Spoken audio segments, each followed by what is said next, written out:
다음 이재정 의원님 질의해 주시기 바랍니다. 네, 저도 예산 관련해서 간단하게 하나 짚고요. 사도광산 문제 질의하겠습니다. 제가 국제개발협력 관련해서 몇 가지를 지적하고자 하는데 이게 소위 기술관료, 테크노크라트에 의해서 주도한 영역이다라는 이야기가 많고 사업 방식도 뭐 사업 주체도 다양하고 그렇다 보니까 국회가 예결 사건 활용하기가 굉장히 어려운 영역이기도 합니다. 하지만 뭐 그간 많은 발전도 있었고 전 그래서 좀 이제 장래의 미래적 관점에서 조금 내용을 들여다봤는데 제가 특히 한 나라 제가 방문한 적이 있고 국제기구와 같이 일을 했었던 에티오피아 기준으로 봤더니 불용액 외교부에서 코이카로 교부된 돈 가운데서 외교부 차원의 불용액이 12억 원. 네, PPT 띄워주시겠어요? 코이카도 불용 처리가 된 게 있어요. 근데 이거 그 답변을 이렇게 하셨어요. 해당 없음 이렇게 국회에 보고를 하셨어요. 심지어 코이카 사업 집행 잔액 이런 식으로 간단히만 기술돼 있어서 어떤 지점에 어떤 사항으로 당해액이 불용액인지 등등에 대해서 내용을 전혀 알 수 없게 되어 있습니다. 관련된 국회 보고자료 재검토하시고 잘못된 부분 오늘 안에 수정해서 다시 보고해 주시기 바랍니다. 네. 관련 사항 네. 제가 보고를 받았는데 네, 수정해서 보고해 주시고요. 직원이 실수했다고 보자고. 네, 수정해서 보고해 주시고요. 사도광산 관련한 내용 이어가도록 하겠습니다. 담당 팀장이 그런 얘기를 했어요. 지난번 군함도는 결국 부도수표 받은 거다. 그래서 이번에는 현무를 받겠다.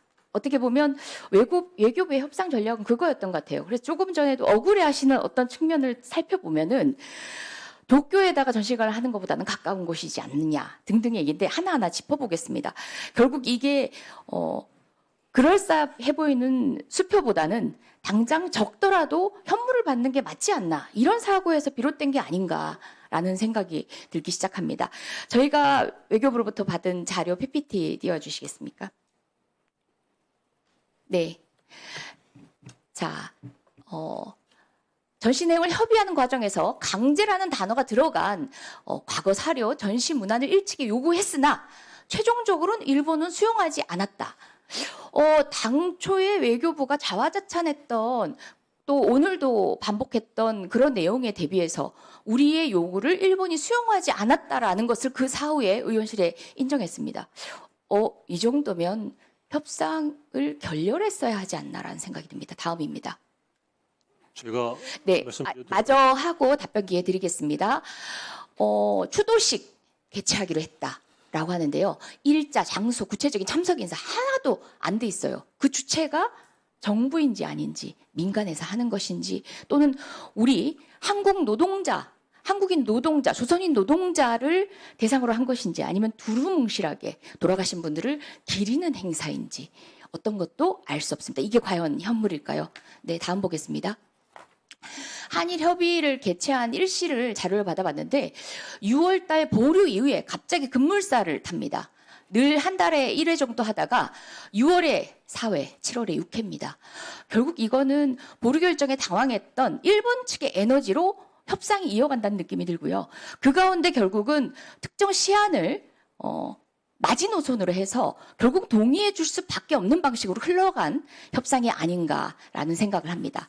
자, 그리고 장소에 대해서도 이야기 한번 해보겠습니다. 3개의 전시관이 있다고 했습니다. 저는 현장에 사도광산을 소개하는 나름의 방식으로 새로 만들어야 된다고 생각하지만 다른 의원님들이 지적하신 것처럼 그 3개의 전시관 가운데서도 나머지 하나는 차치하고서라도 키라리움 사도 그리고 향토박물관 이 두 가지 중에서도 왜 향토박물관인지가 이해가 되지 않았거든요. 자, 한번 보여주시겠어요? 이거는 구글 맵이에요. 제가 그냥 검색을 해봤어요. 키라리움 사도는요. 지금 여기 댓글만 보더라도 300개가 넘는 후기가 있습니다. 아이카 향토박물관은요. 16개예요. 내용을 들여다보면 더 가관입니다. 키라리움 사도는요. 사도를 가기 위해 무조건 예습을 하기 위해 방문해야 할 곳. 시설 좋다 이런 평이 전부입니다. 근데 아이카와 향토박물관 숫자도 적을 뿐만 아니라 홍보도 안 돼 있고 시설도 노후합니다. 결국은 사람들이 많이 찾지 않은 곳에 숨겨놓기 위한 전시 내용 이제 얘기할 필요도 없습니다. 숨겨놓기 위한 조건인가? 이것을 과연 우리는 부도수표 대신에 받았어야 될 마땅한 현물이라고 평가할 수 있을까라는 생각이 듭니다.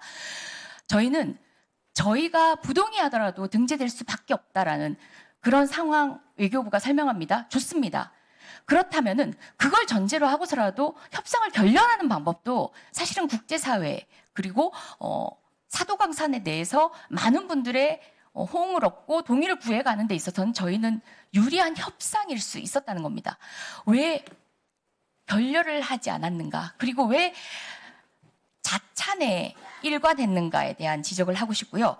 관련해가지고 일본의 보수 성향의 요미우리 신문조차도 강제 동원을 감추려 넣은 것에 대해서 지적을 한 바 있고요. 또 아사히 신문은 애초에 일본 측이 이런 고난의 역사에 진지하게 마주한 자세로 임했다면 이렇게까지 사태가 복잡해지지 않았을 것이다. 우리나라 발이 아닌 일본 내의 자성의 목소리도 언론인을 통해서 있습니다. 저는 관련한 문제 가운데서 또 하나를 더 짚으려고 하는데요. TF 멤버 중에 한 분이 밝힌 내용입니다. 아베 전 총리의 사망 이후에 일본에서는 가해 역사에 대한 직접 언급하는 게 금기가 된 상황이다. 그래서 직접 발언을 더 이상 안 하려고 하고 그리고 또 강제성은 내심 부인하지 못하지만 그래서 forced to work이라는 과거 발언을 지금 부인할 수는 없겠지만 직접적으로 언급할 수가 없다라고 일본의 입장을 이해한 듯이 얘기합니다.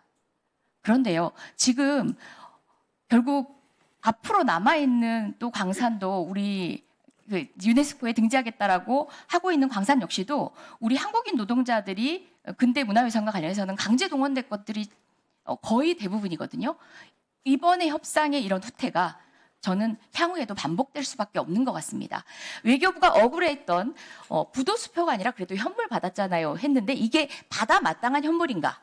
차라리 부도수표를 남발했다라고 국제사회에 어필하는 것이 마땅한 협상이 아니었나라는 생각을 해봅니다.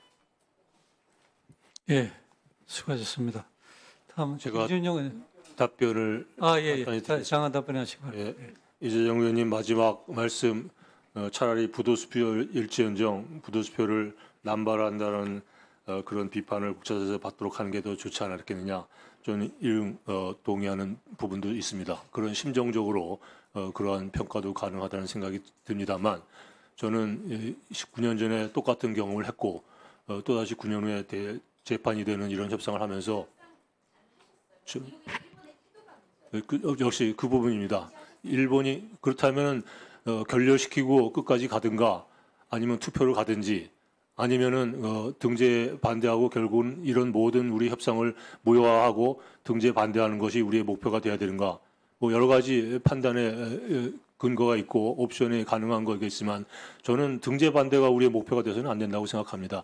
2015년에 저희가 그러한 아픈 과거의 역사를 기록에 남겼고 그게 부도시표가 됐을지언정 그 이후에 그걸 교훈을 삼아서 실제적인 이행 조치를 또다시 확보해서 또 다른 기록을 역사에 남기고 그걸 바탕으로 또 다음번에 이런 게 있으면 또 다른 역사를 기록을 남겨서 축적시키는 것이 우리의 목표가 되어야지 국민 한풀이 하듯이 등재 반대해서 그냥 자폭하듯이 하는 것이 과연 국익에 좋은 건지 저는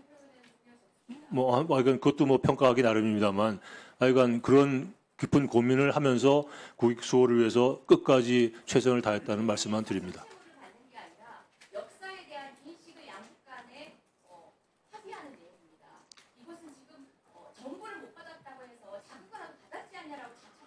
그래서 저는 한 가지 더 말씀드리고 싶은 거는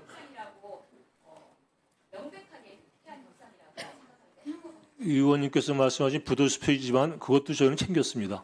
부도수표를 포기한 것이 아니고 부도수표도 챙기고 그 다음에 현금도 더 챙겼다는 게 제 이번 협상에 대한 제 나름의 평가입니다.